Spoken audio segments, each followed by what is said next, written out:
mga kongresistang ito, lalo na binulgar ito ngayon ni Toby Chanco, lahat ito mga kababayan, magtatrayduran ito. Bakit? For Okay, magandang araw po sa inyong lahat and welcome po ulit dito sa ating YouTube Tabunan PH channel mga kababayan. Nandito na po tayo para sa panibagong reaction video ngayon po ay May 18, 2025. Okay, maligayang Sunday, maligayang Sunday talaga mga kababayan. Happy Sunday po sa lahat at sana po ay nakapagsimba na ang lahat. At ito, may maganda tayong pag-uusapan dito mga kababayan. Patuloy pa rin natin pag-uusapan yung mga ibinulgar ni Toby Chanco dito mga kababayan kasi ang dami. Nako, hindi kayang pag-usapan sa isang video lang. Okay? At kasi kailangan nating ipalaganap itong mga binulgar niya para malaman ng mga tao lalo na yung mga galit na galit kay VP Sara. Okay? Kasi akala talaga nila na si VP Sara ay ano tawag nito? Nangunguha ng pera.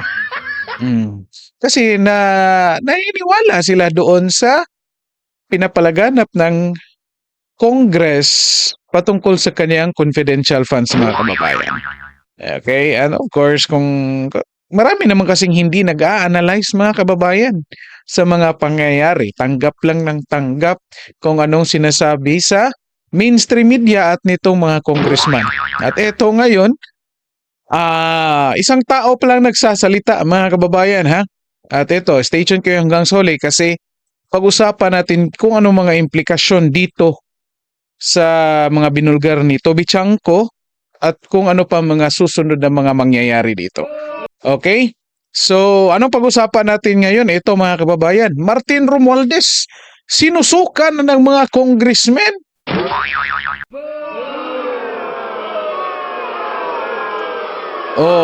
Yan po ang unang-unang katanungan natin ngayon mga kababayan para sa video na ito. At ito pa, anong mangyayari? Tirahan na nga ba patalikod dyan sa kamera?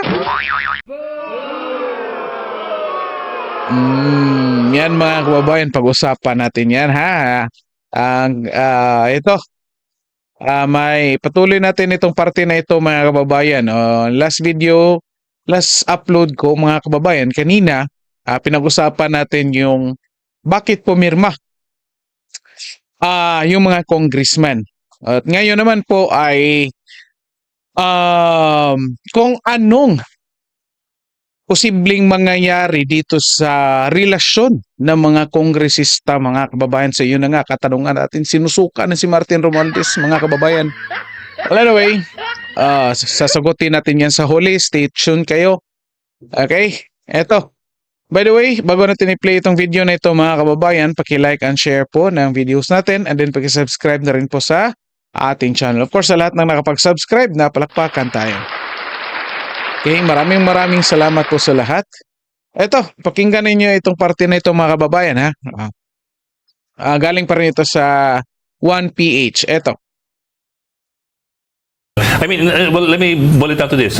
Is the speaker the one who was in charge of all of this? Who is the leader of the house, di ba? Yung mga, tsaka yung nakapaligid sa kanya kasi sila yung kumakausap sa akin, sinasabi sa akin, kailangan to release, kailangan ganito, ganyan. Hindi naman ako pumapayag.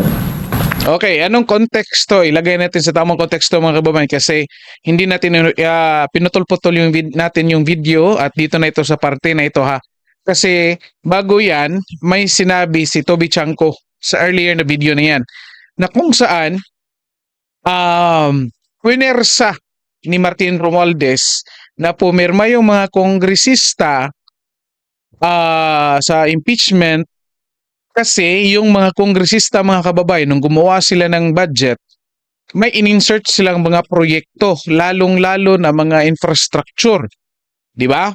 At yun na nga hinold sinubject for conditional release ni PBBM. Okay? I think kasi lumabas kasi sa mainstream media mga kababayan ang pagkakaalam natin, ang subject for conditional release ay yung AKAP lang. Di ba? At ngayon, sinasabi dito ni Toby Chanko, hindi ko lang alam, hindi lang natin sigurado kung totoo, pero I think nagsasabi siya na totoo dito, na yung mga infrastructure projects na mga congressmen na in-insert nila ay naka-hold pala. Okay? So, 209 billion yun lahat.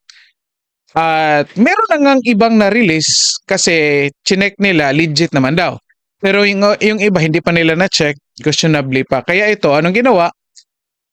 Sinabihan yung mga congressman na kapag pumirma sila sa impeachment, i-release yung budget. Yan yung sinabi ni Martin Romualdez. Pero, hindi alam ni PBBM na ganyan yung kondisyon. Okay? Hindi ko lang alam, hindi sinabi dito, hindi natin alam kung hindi ba talaga alam ni PBBM mga kababayan or baka si Toby Chanko lang ang walang alam na may usapan si Martin Romualdez at si PBBM patungkol dyan sa release ng budget kapag na-impeach si VP Sara. Okay, kasi pinalalabas dito ni Toby Chanko na walang pinangako si PBBM sa mga kongresista na i-release yung budget kapag pumirma sila sa impeachment. Well, anyway, wala naman tayong ebidensya. Ang ebidensya lang natin dito, yung itong sinasabi ni Toby Chanko, mga kababayan. Okay? Kahit na meron tayong mga circumstantial evidence or mga circumstantial events na nakikita at mga responses ni PBBM na mukhang meron silang napag-usapan ni Martin Romualdez, pero yun nga, hindi nga walang clear evidence na. Well, anyway, so the moment, paniwalaan muna natin itong si Toby Chanko na kung saan sinabi niya walang pinangako daw si PBBM doon sa mga kongresista na i-release yung budget matapos silang pumirma sa impeachment. Okay, eto patuloy natin. How would you... Congressman, nabanggit nyo na rin lang yung leadership eh. Hindi lang si President Marcos ang tinamaan dito. Of course, you are in the line of fire dahil kayo yung naging campaign manager ng Alyansa. And in fact, you were being rumored to be the next speaker actually. Ano po yung ano na po nangyari? Magkakaroon po ba tayo ng leadership change? I think that's where all the problems started, no? Early November, noong nagkakagulo-gulo sa budget, ang pinagdududahan nila ako, no? There was one time, Yes. I was happy Okay. Speaker Romualdez. Sinabi ko sa kanya at that time, Speaker, wala akong kinausap na congressman, walang kumausap na congressman sa akin, no? Ito mga kababayan, na tandaan nyo itong event na ito, November ito last year. Sinasabi ni Toby Chanko kasi kinausap siya ni Martin Romualdez kasi sa tingin natin mga kababayan, kinakabahan na si Martin Romualdez kasi mukhang may narinig si Martin Romualdez na hugon-hugon. Napapalitan siya nito ni Congressman Toby Chanko. Pero ito, klinaro ni Toby Chanko na wala siyang kinausap at walang kumakausap sa kanya. Tingnan natin kung anong resulta dito matapos silang mag-usap ni Martin Romualdez, mga kababayan. And he had so many theories, no? Meron pa siyang kung ano-anong theory na yung iba doon, wala akong telephone number ng mga taong yon, no? And then, nung nangyari ito ngayon, ako na naman yung pinagdududahan nila, di ba? Na dito. Kaya kung titignan mo naman, alam ko naman sino yung mga nagpo-post sa social media, mga naman nila yon, di ba? Kilala ko yung iba pa nga, doon ko pa nga nakilala sa bahay niya eh. So paano ko naman hindi malalaman na hindi ako yung pinupunteriya nila dito, di ba? So, okay. Ako naman, I'm very transparent. Kung sinasabi ko noon na at that time in November walang kumakausap sa akin. Ngayon sasabihin ko naman may mga kumakausap sa akin. Wala akong kinakausap, may mga kumakausap sa akin. Yan mga kababayan, ngayon na yan ha. So kung titingnan natin nung November, loyal lahat kay Martin Romualdez. Ngayon Nako, delikado yan mga kababayan. Anyway, patuloy na natin. Pag-usapan natin yan mamaya later. Na sinasabi na kung dapat magkaroon ng change of leadership para magbalik yung imahe ng House. Dapat magbalik daw ang imahe. So anong ibig sabihin kapag ganyan mga kababayan yan? Isa yung pag-uusapan natin. Isa naman sinasagot ko, sinasabi ko na ako, kung ano yung gusto ng mayorya, yun naman ang susundin ko, di ba? I mean, I don't fight, I have to tell everyone, I don't fight my battles patalikod. I always fight frontally. You've known me. In the aftermath of all this, Congressman, now that ito nga, the elections are over, Allianza did not... I'm saying I will do everything to protect the president because the accusations against him are so unfair, di ba? Ibig sabihin, the budget, political capital niya yung naapektuhan doon. For something, in the first place, ayaw niya. Yeah. Sa ilang beses na-postpone yung signing ng budget. Di ba? Hanggang naubusan lang ng oras, hindi nahanap lahat ng items, may konting na veto, pero hinabol pa rin sa huli. Ngayon, naka-hold. For the record, naka-hold. Oo. Congressman, linawin ko lang ha. Congressman, linawin ko lang. You said people, nung November, walang kumakausap sa inyo. Kahit may mga chismis na meron nga. Pero ngayon, may mga lumalapit na sa inyo about the speakership. You are being asked kasi sa Senate, Yes, meron na rin yes, na yes. so sinasabi niyo yun ha, I'm being asked. to be the speaker by some congressmen. They're saying that if I will run ng meeting, ng show of support, yung iba tumatawag sa akin, Yeah. punta kami doon. Sinasabi ko sa inyo, pumunta kayo doon. Kasi di man ako nagdedeklara, mapag-iinitan kayo. Okay? Congressman, may nagpatawag ng meeting kanina. May meeting kay speaker doon sa Shangri-La. Show of support. Kanina. Okay, Yeah, for the the speaker. speaker. For the Okay, speaker. For the speaker. Yung iba tumatawag, what will we do? Will we go? Oo. We want to be on your side. Sabi ko, nako, hindi pa ako nagdedeklara. Pumunta kayo doon, baka kayo naman mapag-initan. No? Ayoko naman kayong Oo. Diba? Tsaka Yeah. sabi ko, I'm not actively seeking for it, but I just want to help the president. Diba? Okay. So, yun naman sinasabi ko sa kanila. No? At ako mismo nagsasabi, kung papapirmahin kayo, pumirma kayo kasi mapag-iinitan naman kayo pag hindi naman kayo pumirma. Pero Congressman, it's significant that they are asking you. Di ba?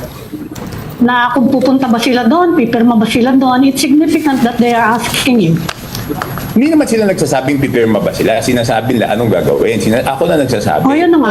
Yung iba, di ba? sabi nila, yung iba nga sinasabi niya na ayaw namin pumirma. Sabi ko, naku, wag niyong gagawin yan. Ayaw kong madamay kayo doon sa akin, di ba? Kasi hindi naman style ko ng politics yung ganyan. Kung ako yung pag-iinitan, di ako yung pag-iinitan, di ba? Bakit naman kayo madadamay?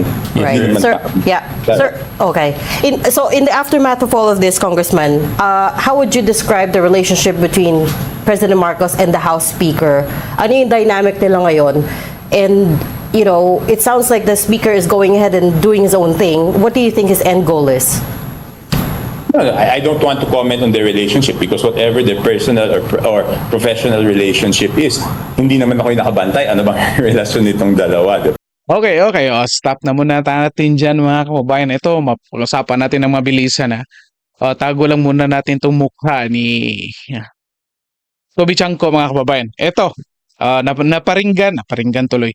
Narinig nyo naman yung usapan dyan mga kababayan. Ito'y patungkol sa leadership ng House of Representatives mga kababayan. So, sino nga ang leader ng House of Representatives? Si Martin Romualdez. Okay, ito. Anong lumalabas dito sa mga pinag-usapan mga kababayan? Number one, last year, November 2024,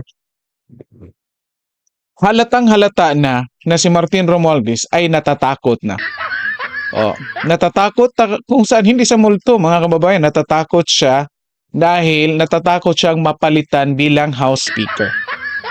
Hindi lang natin alam kung ano bang mga benepisyo kung magiging House Speaker ka, pero sa tingin natin mukhang maganda. Kasi yung isang tao dyan, takot mapalitan. Bakit? Anong nangyari? Kahit wala ng mga nangyari sa likod ni Martin Romualdez last year mga kababayan, guaranteed nga siya ng support ng majority ng mga congressman. Yet, natatakot siya dito kay Toby Chanco. Kinausap niyang personal si Toby Chanco kung meron bang mga nagkumausap, meron ba siyang kinausap. O sinasabi dito ni Toby Chan kung walang kumausap, wala siyang kinausap last year.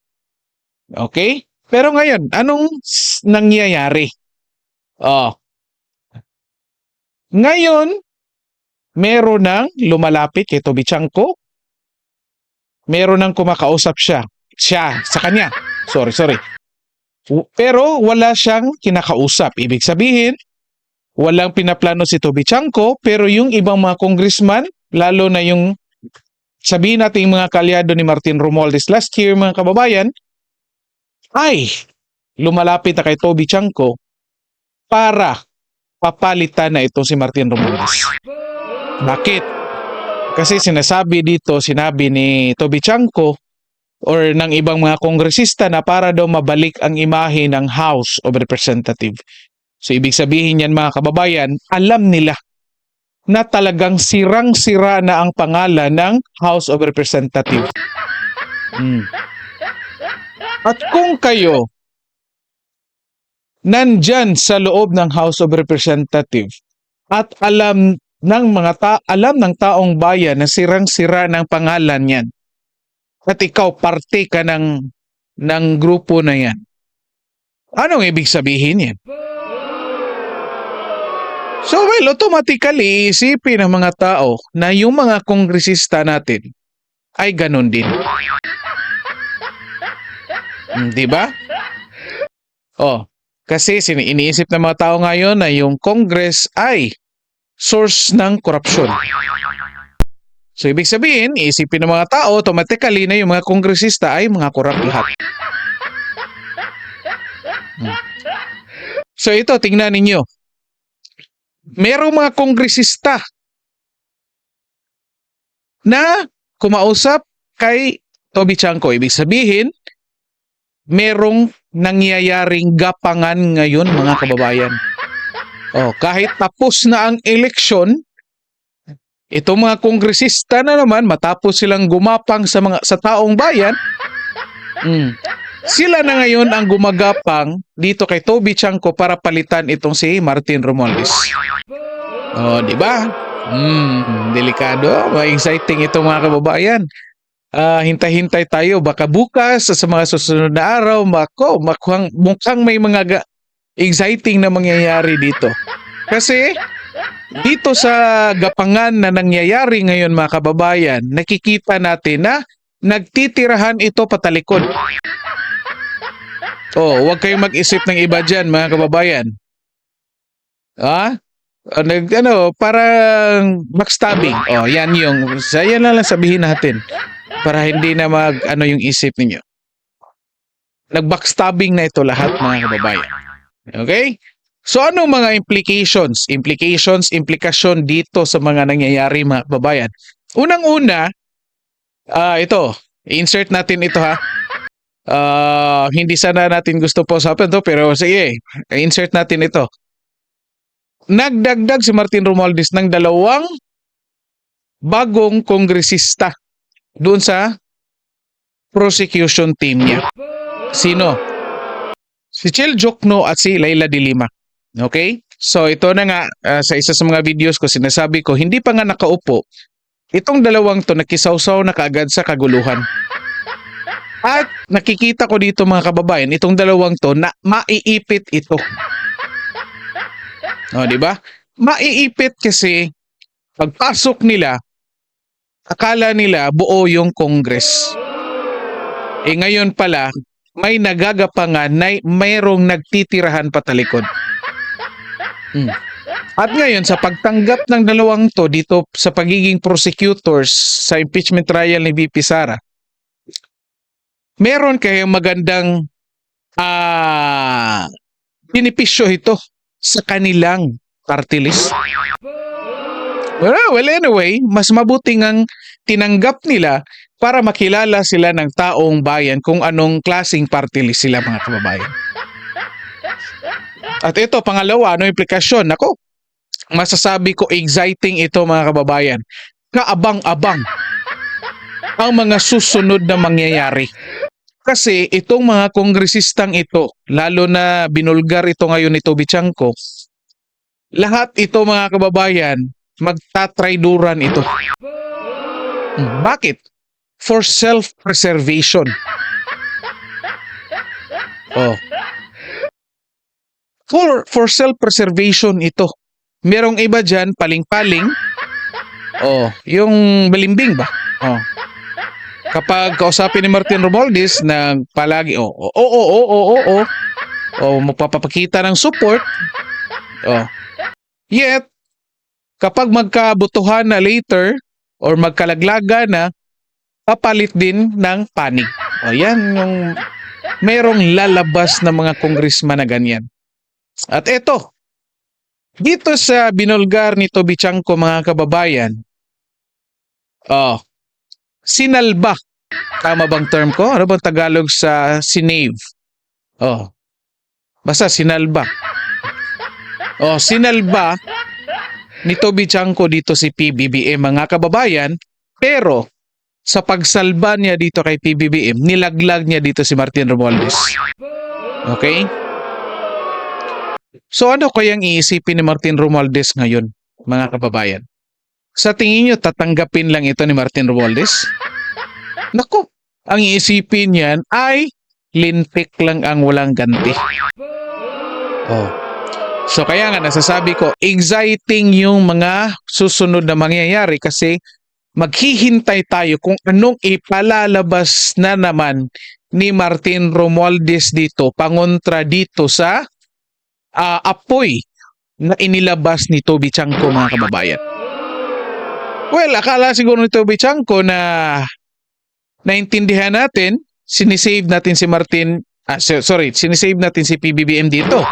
Ako honestly mga kababayan, the fact na kinonsinti ni PBBM itong lahat ng nangyari, lalo na kay Martin Romualdez, damay siya dito. Okay? At ito pa, posible ngayon, since meron pang ilang milyon na hindi inirelease na budget para sa mga infrastructure projects ng mga congressman, doon yung mga in-insert mga kababayan, sa tingin natin, magpaplastikan pa ito. Okay? Magagapangan pa ito, magpaplastikan, magagapangan, medyo pahirapan pa ito. Kung pahirapan pa ang pag-identify dito kung sino yung kakampi, sino yung kalaban. Ngayong araw, I think, naglabas si Congressman JJ Suarez mga kababayan ng support kay Martin Romualdez. Hindi lang natin alam kung ito ba ay isa sa mga gumagapang kay Toby Chanco or talagang good soldier itong si JJ Suarez mga kababayan. Hindi pa alam kasi mukhang mas maraming project yan si JJ Suarez. Di ba? At yung isa, si Gonzales, yung kontraktor. Mga kababayan. Well, anyway, yung mga flood control projects, yes, nako. Okay? At ito, posible mga kababayan, pag na-release na yang mga pondo para sa mga proyekto ng mga congressman at kung talaga makikita nila na yung ibang proyekto nila ay hindi na mareleasa ng budget, dito na yan magkalaglagan.